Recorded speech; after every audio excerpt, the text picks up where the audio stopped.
J'ai commencé à faire une prépa intégrée à Polytech Lille parce que je voulais devenir ingénieur en mécanique. J'ai beaucoup aimé toutes les matières que j'ai vues, la mécanique, thermodynamique, j'ai adoré, mais je me suis rendu compte que c'était pas du tout ce que je voulais faire de ma vie. Et donc j'ai réfléchi à d'autres projets, d'autres objectifs, et donc m'est venue l'idée de travailler pour la ville, dans le service, pour un service public, et avec les questions d'aujourd'hui environnementales. Et avec le cursus proposé dans le réseau Polytech, il y avait une école à Tours qui proposait exactement ce que je cherchais, donc en aménagement du territoire avec la composante forte de l'environnement. Et là je suis à ma 4e année du cursus d'ingénieur. Alors dernièrement j'ai fait un stage en 3e année à la mairie de Paris. J'ai travaillé sur les questions de l'agriculture urbaine. Donc j'ai travaillé sur comment la ville de Paris, par ses règlements d'urbanisme et ses projets, aidait à l'implantation d'agriculture urbaine dans la ville.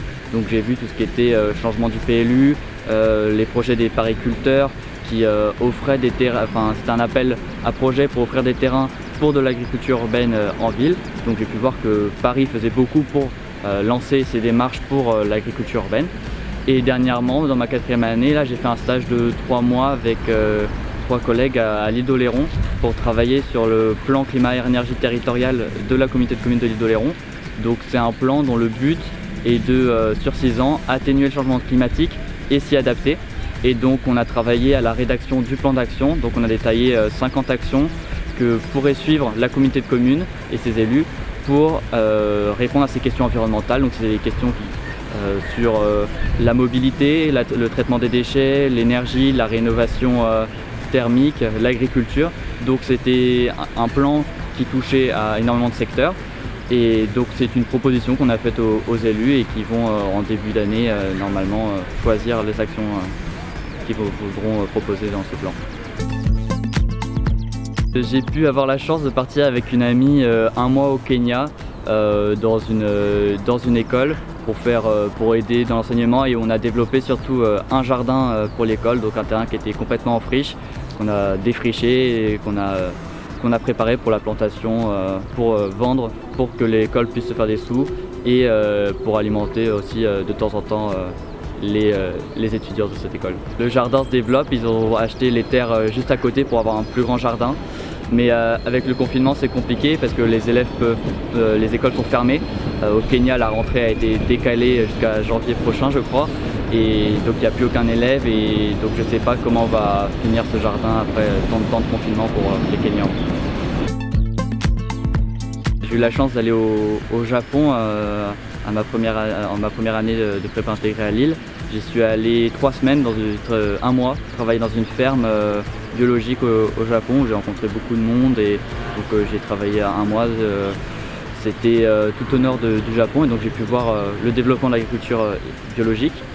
Et après j'ai pu aussi faire 2 semaines dans une ferme urbaine en Espagne, près de Valence, où c'était une ferme en permaculture, donc qui développait, c'était un couple qui développait ça pour leur consommation et la consommation de 6 familles du village. Et donc j'ai pu découvrir la permaculture en agriculture et comment on pouvait être autonome en agriculture. Et puis j'ai pu aussi, j'ai participé dans une association qui s'appelle l'ESA, donc pour de l'aide aux devoirs pour les parents, pour les élèves dont les parents n'ont pas les moyens de payer des professeurs particuliers ou qui n'ont pas les moyens, les connaissances pour aider les élèves. Et aussi j'ai pu être président de la cafétéria de mon département pendant toute l'année dernière.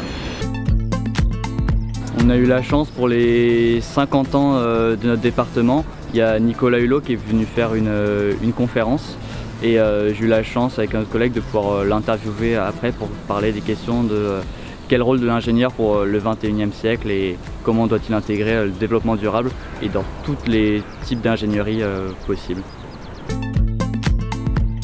Indéniablement, il faut que le développement durable soit enseigné dans toutes les formations d'ingénierie parce que on ne peut pas développer des solutions pour le futur sans penser à l'environnement et au développement durable. Il était question aussi de rapprocher le ministère de l'aménagement avec le ministère de l'environnement parce que pour lui c'était des choses qui allaient ensemble et ne pouvaient pas se faire l'une sans l'autre, comme il avait pu vouloir avoir le ministère de l'Agriculture intégré au ministère de l'Environnement. Ça s'est pas fait. Alors aujourd'hui, j'ai commencé un double diplôme à l'Université Laval à Québec, mais depuis la France à cause de la Covid-19. Et donc c'est un double diplôme pour prolonger les questions de développement régional et développement urbain. Et donc ça va me permettre d'avoir mon diplôme d'ingénieur si tout se passe bien et cette maîtrise qui s'appelle la maîtrise ATDR de l'ESSAD. Dans le futur, j'aimerais beaucoup pouvoir intégrer Sciences Po. Il y a des masters qui m'intéressent beaucoup parce que la question politique, je l'ai vu avec le stage qu'on a pu faire à l'île d'Oléron, est primordiale et limite au premier plan dans beaucoup de questions. Et les sciences politiques, c'est quelque chose que je n'ai pas du tout abordé dans mon cursus. C'est pour ça que j'aimerais beaucoup pouvoir en apprendre plus là-dessus et pour pouvoir continuer mes études et pour travailler plus tard, parce que j'aimerais bien travailler pour la ville de Paris ou la métropole parisienne, parce qu'il va y avoir énormément d'enjeux dans tous les secteurs avec l'augmentation de la population, l'augmentation du nombre d'emplois sur ce territoire, et il va y avoir énormément de questions auxquelles répondre et ça me semble extrêmement intéressant de travailler. J'espère pouvoir continuer encore pour développer certaines connaissances que je n'ai pas pu acquérir encore. Mettre en premier plan l'environnement dans les questions d'aménagement et voir sur le long terme, ne pas rester sur le budget d'investissement en premier plan mais aussi de fonctionnement, et de voir que certes il y a des aménagements qui peuvent coûter plus cher qu'une autre solution mais qui au long terme sur le futur vont éviter des coûts. Donc sur les questions de les îlots de chaleur, les îlots de fraîcheur, donc développer ça pour ne pas avoir après à climatiser tous les bureaux qu'il y a à Paris. Toutes ces questions sur la gestion de l'eau, etc. Avec, on voit, si rien n'est fait après, il peut y avoir des inondations et là les coûts sont conséquents. On voit tous les coûts que posent les catastrophes dues au changement climatique. Et si on avait fait des investissements plus gros plus tôt, il aurait pu y avoir des coûts évités maintenant. Donc toutes ces questions de développer la question du long terme dans l'aménagement et pas rester sur des échelles de mandat de maire et voire à plus long terme. J'ai pu voir qu'il y avait 2 milliards qui avaient été consacrés pour la rénovation thermique des logements. Donc on avait vu que c'était quelque chose d'extrêmement important à l'île d'Oléron. On voyait que les coûts étaient phénoménaux pour se chauffer ou pour se rafraîchir avec la climatisation. J'ai vu qu'il y avait d'autres personnes qui disaient que 2 milliards n'était pas suffisant, qu'il fallait espérer avoir 4 milliards d'euros pour aboutir à quelque chose de concret. Donc après, j'ai pas toutes les connaissances pour savoir, mais là-dessus, je pense que c'est important que l'État aide à la rénovation thermique des logements et de tous. Donc ils ont développé pour effectivement les familles plus aisées, les locataires, les résidences secondaires, donc c'est ce qui est aussi important. Et après sur les questions climatiques, il faut voir après dans le détail ce que ça va être de relancer avec une croissance verte, comme ils peuvent dire. Il faudra voir dans le détail où ce budget va aller concrètement.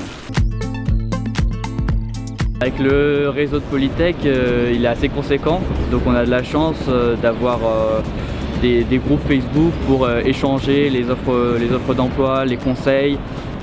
Après il y a d'autres groupes qui existent spécialement pour l'aménagement, mais il y a un gros réseau qui est quand même très intéressant et qui permet d'échanger nos idées et d'échanger nos conseils et les formations, les propositions d'emploi. C'est quelque chose qui est important, je trouve, aussi dans une école d'ingénieur. J'ai du basilic dont je m'occupe à la maison là et il va bien. Et on a un petit jardin sur le balcon et tout se passe bien effectivement.